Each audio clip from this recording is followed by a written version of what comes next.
Welcome back to our channel education SK में।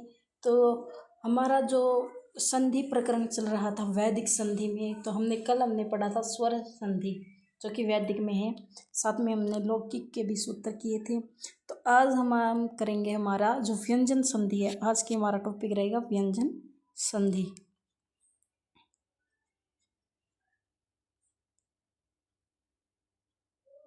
ठीक है, तो आज हमारा जो व्यंजन संधि हम शुरू करते हैं। सबसे पहले व्यंजन संधि है क्या? जब पूर्व पद में व्यंजन हो तथा उत्तर पद में स्वर हो या व्यंजन हो तो उन दोनों पदों के मध्य जो संधि है उसे ही हम क्या कहते हैं? व्यंजन संधि कहते हैं। पूर्व पद कल हमने बताया था। पूर्व पद यानी कि मान लीजिए हम किन्हीं दो शब्दों का क्या कर रहे हैं? मेल कर रहे हैं। जैसे उदाहरण के लिए इसे ही ले लीजिए, जिस तरह जैसे कि ए वर्क प्लस में आ कर रहे हैं, यानी कि ये क्या है? हमारा पूर्व पहले आया है, जो उत्तर पद जो बाद में आया है। और इसमें क्या आ गया? पूर्व पद में अगर व्यंजन हो, इसमें जिस तरह कै व्यंजन है जैसे, और उत्तर पद में अगर स्वर हो यानी कि आ एक स्वर है, तो इनके मेल से जो विकार उत्पन्न होता है तो उसे क्या कहते हैं? व्यंजन संधि कहते हैं। व्यंजन संधि में व्यंजनों में ही परिवर्तन होता है और स्वरों में नहीं। वैदिक संधि के स्थान प्रमुख नियम कुछ इस प्रकार है। पहले है प्रतिलोम अनवक्षर संधि। प्रतिलोम अनवक्षर संधि यानी कि इस संधि में क्या होगा? वर्ग के प्रथम वर्ण को उसी वर्ग का तृतीय वर्ण हो जाता है। जैसे कै वर्ग है, ठीक है, के प्रथम वर्ण को उसी वर्ग का तृतीय, इसका जो तीसरा वर्ग क्या होगा? कै ख घ, जैसे लिखते कै, फिर ख, फिर ग, फिर घ और फिर अड़। तो ये होता है, यानी कि इसका पहला ये है, यानी कि अंत में क्या ये वाला है, तो जो मेल करने के बाद में किसी भी स्वर के साथ तो क्या होगा? तीसरा जो वर्ण है बन जाएगा, यानी कि क्या होगा तो वहाँ पर ग हो जाएगा। उसी तरह अगर च होता तो जैसे च है, छ है, फिर ज, तो यहाँ पे क्या हो जाता? ज, च छ ज ज झन है। ठीक है, इसी प्रकार से आगे है हमारा दूसरी संधि है अवंशगम। अवंशगम अस्थापित संधि। अवंशगम अस्थापित संधि यानी कि जब पद के अंत में स्पर्श वर्ण आता हो तथा उत्तर वर्ण के आरंभ में कोई व्यंजन हो तो वर्ण में कोई परिवर्तन नहीं होता। जैसे फट प्लस ते वटते, यानी कि इसमें क्या हुआ? अवंशगम, यानी कि कोई भी इसमें क्या परिवर्तन नहीं हुआ, इसे क्या कहते हैं? अवंशगम संधि। ठीक है, और इसमें क्या है? पद के अंत में क्या होना चाहिए? कै से लेकर मैं के जितने भी स्पर्श वर्ण हैं वो, तभी क्या होगा? यहाँ पर इसमें कोई परिवर्तन नहीं होगा। तीसरा है वंशगम। अब इस वंशगम क्या है? इसका बिल्कुल विपरीत होगा। यह स्थापित संधि। आचार्य बलदेव उपाध्याय ने वंशगम संधि के अंतर्गत निम्नलिखित नियमों का उल्लेख किया है। पहला प्रतिलोम, अवंशगम और वंशगम। वंशगम में क्या क्या दिया है आइए आगे हम पढ़ते हैं। अवंशगम संधि में क्या है? बहुत सारे इसमें क्या है प्रकार दिए गए हैं। चलिए शुरू करते हैं। पहला इसमें यदि पूर्व पद के अंत में मैं हो, यानी कि पूर्व पद यानी कि पहले में क्या हो? मैं हो, तथा उत्तर पद में य र ल व इनमें से कोई एक हो, तो क्या हो जाएगा? वहाँ पर क्या हो जाएगा? वही उसी वर्ण का जो स्थान पर वर्ण है यू का यू ही वह क्रमशः हो जाएगा। जैसे तम प्लस में वह हुआ तो तम वह, यानी कि दो बार वह हो गया। ठीक है, जो वर्ण था उसी का दोबारा से जो आधा वर्ण है वो आ गया।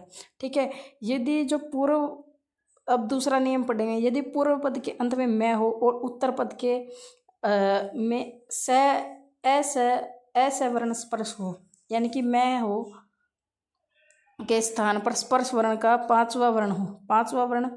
ठीक है, तो जैसे अहम च, तो क्या बन गया? अनिच। यहाँ पे क्या आ गया? अनिच, जो कि जो च का जो क्या है? अंतिम वर्ण है। ठीक है, जैसे च छ जन है, देखो इधर च है, छ है, अभी मैं बताती हूँ। छ है, फिर ज है, फिर झ है, फिर इ है। ये क्या है? पांचवा। ये है पहला, दूसरा, तीसरा, चौथा, पांचवा।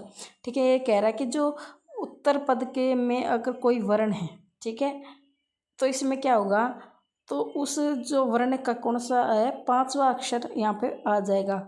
ठीक है, इसका ये एक उदाहरण है। ठीक है, अगला है हमारा यदि पूर्व पद के अंत में न हो, पहले मैं वाले दो आगे, अब न हो, तो उत्तर पद में श या च वर्ग का कोई वर्ण हो तो अणिच हो जाता है या न या अणिच हो जाता है। जैसे मगध वन प्लस में थदकी, यानी कि देखो न आ गया, ठीक है।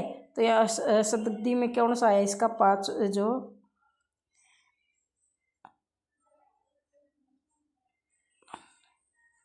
तो यहाँ पे क्या है न का क्या बन गया अणीय बन गया। वहाँ पे क्या हो जाएगा न का अणीय बन जाएगा। अंत में न हो तो उसका क्या बना है अणीय, ठीक है। उसी तरह यदि पूर्व पद के अंत में न तय हो, जैसे मैं का 2 बार हमने पढ़ लिया, अब हमने न का पढ़ा, फिर अब क्या करेंगे तय का। अगर अंत में तय हो, ठीक है, और यहाँ पे च अक्षय कोई भी दिए रखा तो उसके स्थान पर जो हमारा वर्ण है वो का ही वो वर्ण क्या अलंत के साथ हमारा आ जाए, यानी कि आधा जो हमारा है वो आ जाएगा, ठीक है। उसी प्रकार से इसका जो 5वां नियम है, इसमें क्या करें पूर्व पद के अंत में वर्ग का प्रथम व्यंजन हो। पूर्व पद के अंत में कौन सा हो वर्ग का प्रथम व्यंजन हो। थोड़ा सा ऊपर करते हैं, देखो